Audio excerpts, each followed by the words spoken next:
車重は10キロ軽くなっている。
乗られてどうでした？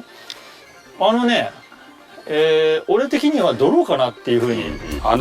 僕が感じたのはオートマもほらマイカーとして乗ってるじゃないですか、はい、オートマやっぱ若干踏んだ時のちょっとロスがちょっと目に見えない感じでちょっとあるような気がするね、あとアップした時のアップとか早いんだけどロスがちょっとあるけどマニュアルやっぱそこのロスない、